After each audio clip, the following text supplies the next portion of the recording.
What do we expect will happen with Jimmy Garoppolo? I think it depends on who we take.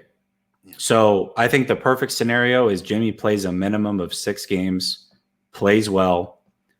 That gives us time to bridge to the new quarterback, and then we can work on trading Jimmy. That would be the ideal situation. Right. If we take Zach or Mac, I feel like that quarterback's probably going to play right away. If we take Fields or Lance, I think that at minimum 6 games before they start. So we could see Jimmy gone before the season starts, depending on the quarterback that we take, in my opinion. Okay, now you just did best case scenario. Let me do worst case scenario because that's my thing. Worst case scenario is that Jimmy wins the starting job not because he plays well, but because the rookie's not ready. Mm-hmm. And Jimmy gets hurt and has another season like last year, and whatever trade value he has now goes in the toilet. Yeah, and that's how he goes out. He goes out as a guy who got hurt again and then got cut, and then the rookie comes in and isn't good either. That's worst case scenario. I don't want to say that could happen, but it's the Niners we're talking about. Yep. That is worst case scenario, and unfortunately, I could see that happening. Yeah, he comes back, and the other guy isn't ready, so he kind of plays by default, gets hurt again, eventually gets cut. I mean, yeah. You're right about that. Domain threats back. This would be the first rookie quarterback Kyle has had since RG3 and Cousins. Never been a fan of OSU quarterbacks, so I say Wilson if available, then Lance. Well, appreciate it, Domain. Thanks for letting us know. Raymond says the trade was made to take Wilson or Fields, whether we like it or not. They're both better than Jones with more upside. Well, I don't know. But what about Lance? What about Pitts, though? I just feel like, here's the thing. Passing on a guy who's going to be a Hall of Famer is tough, even if it's not a quarterback. I mean, passing on Calvin Johnson that's your legacy. That's what you did with your life. You know, it's just tough. And I think there's a reason that no one knows what the Jets are going to do. They got a conundrum. They really Trevor do. Lawrence is a no-brainer. The Jets have a conundrum. Yeah, they do. They do. There's a possibility Zach falls to us for sure. Absolutely. I mean, there's a real possibility that if they were to take Zach or Justin, that they'd just be setting that dude up for the same problems that Sam Darnold endured. Yes. Even though they may be more talented. I mean, you can't overcome a terrible team with a Speaking of good pro days, I watched Sam Darnold's again today for, I don't know why, I'm a nerd like that, but I bet you killed it. I bet you Jimmy Garoppolo killed his pro day. I mean, that dude that was a nice one.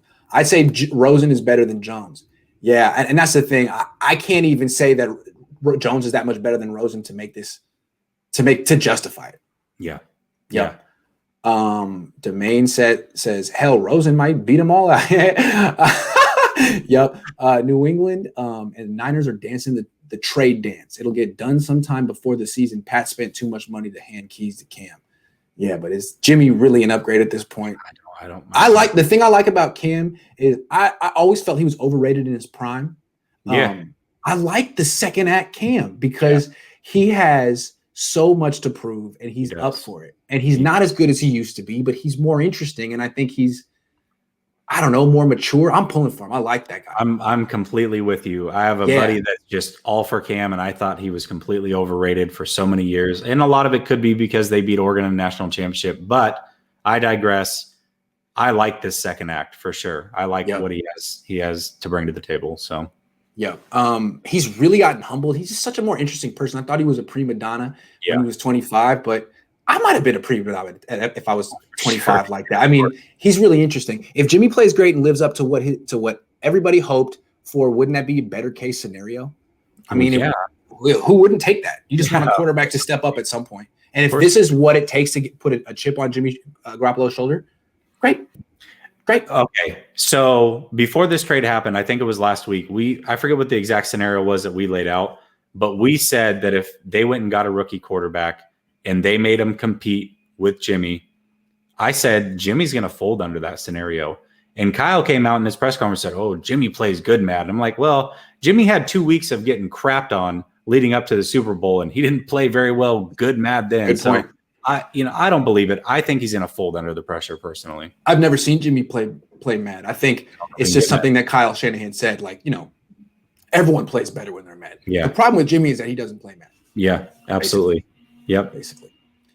All right, it's past my bedtime. This was a great show. Jesse, I really enjoyed doing this with you. Thank you so much. Absolutely. Oh, real quick, Montana, at the buzzer, if Shanny Lynch strike out, which quarterback they draft, who gets their leave papers first and when? Does this draft buy them another couple more years?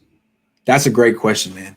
It'll be hashed out behind closed doors who's responsible, but I would imagine Jed York knows right now who's in, who wanted this. If they don't win this year, like if they're not a playoff team this year, Lynch is gone.